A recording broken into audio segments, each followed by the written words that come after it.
Merci, Monsieur le Président. Monsieur le Président, Monsieur le chef de l'opposition, Mesdames et Messieurs les députés, distingués invités, c'est pour moi un immense plaisir de vous souhaiter la bienvenue à la 62e législature du Parlement jeunesse du Québec. Pour une 62e fois, des jeunes de partout au Québec se réunissent aujourd'hui pour discuter de politique publique dans un contexte non partisan, pour découvrir le fonctionnement de nos institutions démocratiques et pour développer leur art oratoire, leur ouverture d'esprit et leur sens critique. Dans le contexte politique actuel, c'est quelque chose qui vaut la peine d'être souligné, célébré même. Et c'est pourquoi je suis extrêmement fier d'être ici parmi vous. Le Parlement jeunesse est aussi pour moi une véritable source d'espoir, une sorte de cure annuelle. Vous en conviendrez, cette année aura été particulièrement forte en émotions et en rebondissements pour tous ceux d'entre nous qui ont un intérêt pour la chose publique. En effet, après 5 ans de gouvernement minoritaire, les Canadiens ont élu un gouvernement conservateur majoritaire au fédéral. La vague orange du NPD a déferlé sur le Québec, balayant au passage le Bloc québécois. De nouveaux scandales, dont je ne préfère pas faire la liste, entre autres pour une question de temps, ont fait surface. Une commission d'enquête publique a été mise sur pied au Québec afin d'enquêter sur la corruption dans le domaine de l'industrie de la construction. Un nouveau parti politique provincial, la coalition Avenir Québec, a été créé et s'est retrouvé au sommet des intentions de vote, sans nécessairement le faire dans cet ordre.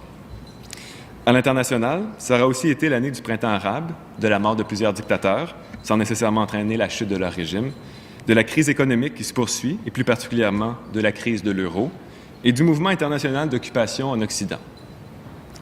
Vous admettrez que ça en fait beaucoup dans une seule année. Je vous avoue que certains de ces événements m'ont fait beaucoup réfléchir. En fait, ils m'ont affecté à un point tel qu'ils ont tout simplement ébranlé mes convictions démocratiques. Il faut comprendre que pour moi, la démocratie, c'est plus qu'un simple intérêt. Comme d'autres ont une passion pour la musique, pour le sport, moi, j'ai réellement une passion pour la démocratie. C'est le sujet de mes études, c'est l'objet de mon engagement, et suivre l'actualité politique occupe une bonne partie de mes temps libres. Mais par moments, cette année, je me suis mis à sombrer dans le désespoir et la frustration en pensant à l'état de la démocratie, ici et ailleurs dans le monde.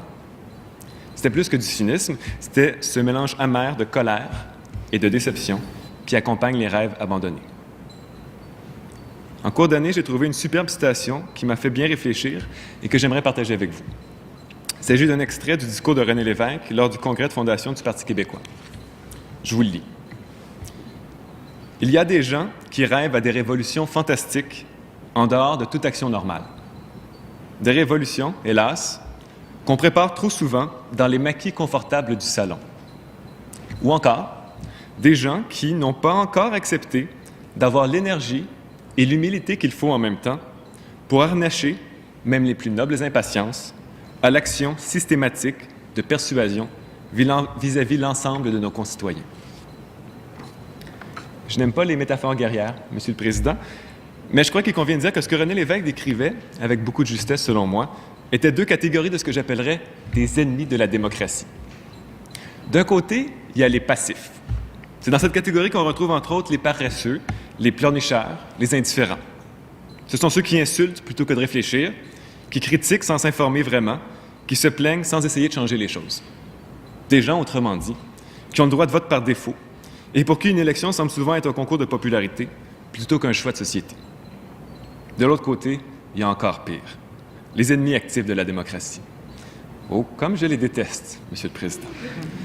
C'est dans cette catégorie qu'on retrouve les terroristes, les fraudeurs, les manipulateurs. Ce sont ceux qui refusent de négocier, de convaincre leurs concitoyens afin de faire prévaloir leur vision ou leurs intérêts. Au contraire, ils préfèrent l'imposer, parfois ouvertement, avec violence, parfois de façon plus sournoise, par le mensonge et la fourberie. En d'autres termes, chacun à leur façon, ces personnes sont cyniques. Je peux les comprendre, mais je ne suis pas moi-même cynique. Parce qu'être cynique, ça implique d'avoir perdu espoir.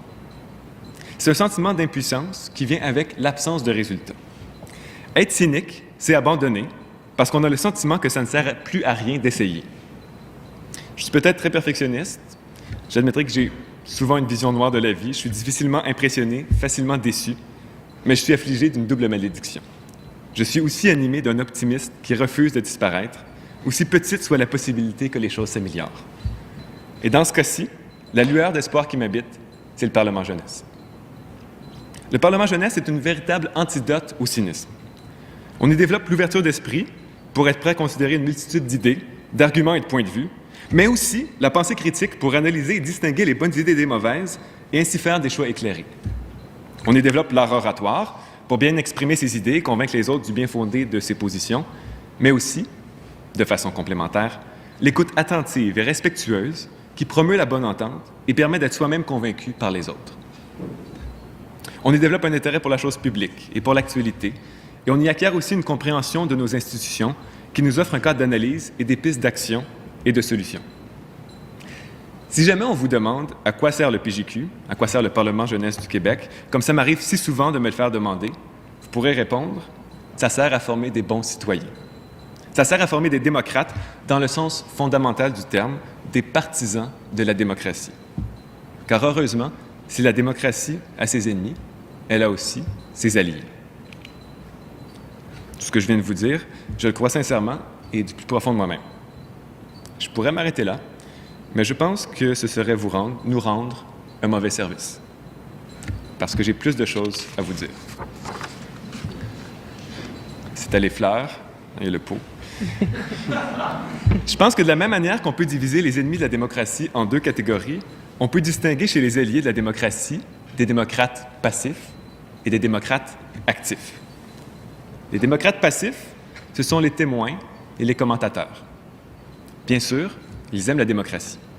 Ils vont voter, leurs critiques sont constructives et leurs opinions réfléchies. Ils suivent l'actualité politique avec intérêt. Évidemment, ils sont parfois déçus de ce qu'ils y trouvent, mais ils comprennent que rien n'est parfait et que le progrès est lent. Ce sont des gens fort raisonnables. Ce sont, comment dire, de bons citoyens. Mais ils pourraient être tellement plus. Je pense que trop d'entre nous sont dans cette catégorie et que ça devrait changer. C'est pourquoi je vais maintenant violer un tabou informel mais très présent au Parlement jeunesse. Je veux vous parler, je veux vous convaincre de vous impliquer activement en politique. Pour vrai. Je veux vous convaincre de passer du clan des passifs au clan des actifs. Pire encore, je vais vous parler plus spécifiquement de s'impliquer dans un parti politique. Je pense qu'on devrait le faire. Je pense même qu'il est essentiel qu'on le fasse. Nous sommes nombreux ici à avoir un grand respect pour les hommes et les femmes qui ont fait le choix de s'engager en politique. Nous croyons que c'est une vocation noble et difficile qui demande énormément de sacrifices personnels, mais qui est essentielle à la vie démocratique. Et pourtant, nous sommes bien peu à s'engager dans cette voie. Nous avons bien eu quelques participants qui ont eu des carrières politiques. Denis Coderre, Erwin Cutler, Jacques Layton. Jacques Layton, d'ailleurs, qui a été premier ministre du Parlement jeunesse en 1969 et qui a ouvert la porte pour la participation des femmes au Parlement jeunesse pour la première fois. Que faisons-nous donc de tous les apprentissages que nous avons faits au Parlement jeunesse une fois l'événement terminé? Je sais que plusieurs d'entre vous éprouvent du dégoût ou ont même du mépris envers les partis politiques. Encore une fois, je sympathise. Je les aime pas beaucoup, moi non plus, en vérité. J'aime pas la ligne de parti, j'aime pas la façon dont ils exacerbent la partisanerie et la mauvaise foi, je n'aime pas la façon dont fonctionne leur financement. Mais je crois que ce qui mérite le plus dans les partis politiques n'est pas propre à leur nature. Permettez-moi de citer à nouveau René Lévesque, dans le même discours que tout à l'heure, quelques phrases avant ma citation que je vous ai donnée tout à l'heure. Des partis, ce sera encore longtemps nécessaire pour permettre à toutes les sociétés, la nôtre comme les autres, toutes les sociétés humaines qui sont imparfaites, de débattre et de décider des corrections et des progrès dont elles ont besoin. Peu importe la forme qu'ils prennent ou les noms qu'ils se donnent, il faudra continuer à avoir des partis afin de permettre aux hommes de se regrouper autour d'idées, à faire valoir et de buts à atteindre, et autour d'une action aussi bien organisée que possible afin de faire triompher ces idées et de réaliser ces buts. Ce que je n'aime pas des partis politiques n'a rien à voir avec leur fonction, qui me semble noble et nécessaire. Faire de la politique, c'est noble et nécessaire. Cela tient plus à la structure des partis, à leur fonctionnement et, dans certains cas, au type de personnes qu'on y retrouve. Mais tout ça, ce sont des choses qui peuvent changer. Et la meilleure façon de changer les partis politiques pour le mieux, c'est d'y faire entrer des démocrates. Évidemment, s'impliquer en politique n'est pas nécessairement facile au niveau personnel. En fait, c'est certainement le contraire, surtout pour des démocrates qui décident de s'impliquer dans des partis. Dans les partis politiques, comme dans la population en général, on trouve des personnes qui sont, ce que je décrivais tout à l'heure, comme des ennemis de la démocratie, des passifs, des actifs. Ils sont encore plus difficiles à endurer parce qu'ils sont partisans. Vraiment difficiles à endurer. Les passifs, ils ne sont pas dans les partis politiques pour les idées, mais parce que c'est leur club social. Quant aux actifs, s'ils sont dans un parti politique ou transigent avec lui, c'est généralement parce qu'il est au pouvoir. Mais je pense que dans ce cas-ci, sortir de sa zone de confort pour transiger avec ces gens-là fait partie de ce qui est nécessaire à l'engagement. On ne peut pas céder les partis politiques aux ennemis de la démocratie parce qu'ils jouent un rôle si essentiel dans la vie démocratique de tous les Québécois. Je sais que plusieurs actuellement se disent « tout ça est bien vrai », comme Jérémy est sage. Il devrait y avoir plus de personnes comme ça, pas nécessairement comme moi, mais plus de démocrates en politique. Mais pas moi, par exemple. J'imagine que vous vous dites peut-être deux choses. Je ne suis pas assez bon pour m'impliquer dans un parti politique ou encore, c'est vraiment pas pour moi. Peu importe ce que assez bon peut vouloir dire dans ce contexte, vous êtes probablement assez bon pour vous impliquer en politique et vous êtes probablement bien meilleur que bien des personnes qui le font déjà. Ne soyez pas intimidés. Bien sûr, dans les hauts lieux décisionnels, les gens ont plus d'expérience, plus de connaissances, plus d'influence, comme dans toute organisation.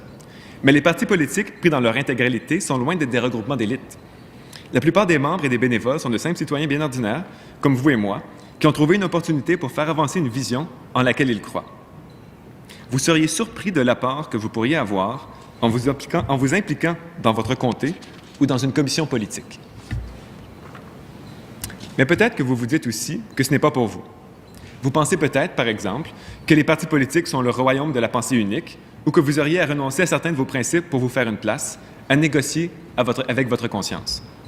Réjouissez-vous, vous avez tout faux. Évidemment, les partis politiques regroupent des personnes qui ont des opinions semblables, puisque c'est ce à quoi ils servent. Et dans les médias, la plupart, présentent une image fort unie. Mais dans les faits, les partis politiques sont des lieux de débat entre différentes factions aux opinions souvent divergentes.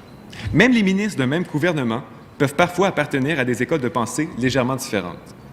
Pour ce qui est de renoncer à vos principes, il n'en tient qu'à vous de les maintenir. Soyez clairs avec vous-même et avec les autres sur le type de sujet que vous ne serez jamais prêt à défendre ou sur le genre de choses que vous ne voulez pas faire, et vous pourrez trouver une place qui vous convient. Mais je ne veux pas être mal compris. Laissez-moi clarifier deux choses. Premièrement, je ne dis pas que nous devrions tous nous présenter à un poste élu. S'impliquer activement en politique ne veut pas nécessairement dire devenir politicien. Il y a une multitude de façons d'avoir une influence positive en politique, peut-être selon ses intérêts. Peut-être y a-t-il un candidat dans votre circonscription que vous appréciez beaucoup, sans aimer particulièrement le parti auquel il appartient. Vous pouvez être bénévole dans son bureau de comté, sans nécessairement faire la promotion du parti ou vous y impliquer plus qu'il faut. Peut-être que votre intérêt réside plutôt dans les grandes idées politiques. Alors, laissez votre carte de parti dans un tiroir et faites simplement un pèlerinage annuel dans le congrès du parti de votre choix pour vous exprimer sur ses orientations générales. Deuxièmement, je suis conscient que malgré tout ce que je viens de vous dire, la politique n'est réellement pas faite pour tout le monde. Il faut y aller selon ses propres moyens. Certains poursuivront des carrières fort nobles, qui n'ont rien à voir avec la politique et qui ne leur laisseront pas de temps pour s'impliquer activement. D'autres n'ont tout simplement pas suffisamment de patience, d'endurance ou d'entre-gens. C'est correct, c'est normal. Mais essayez tout de même de vous impliquer au maximum de vos capacités.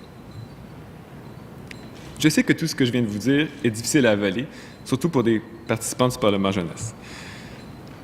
Vous faites d'ailleurs probablement déjà beaucoup.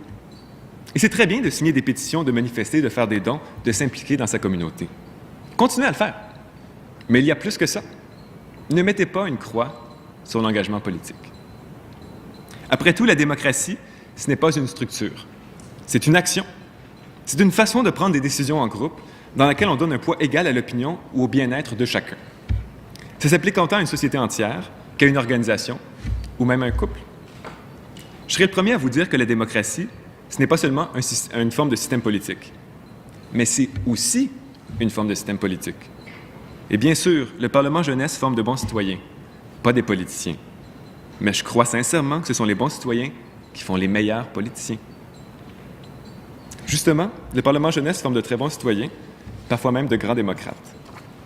Il vous donne les outils pour que vous puissiez ensuite avoir une influence positive dans le monde et dans votre entourage, au Québec, au Canada et à l'international. Alors, n'ayez pas peur. Osez bon sang. Faites de la politique. La démocratie a besoin de vous. Merci.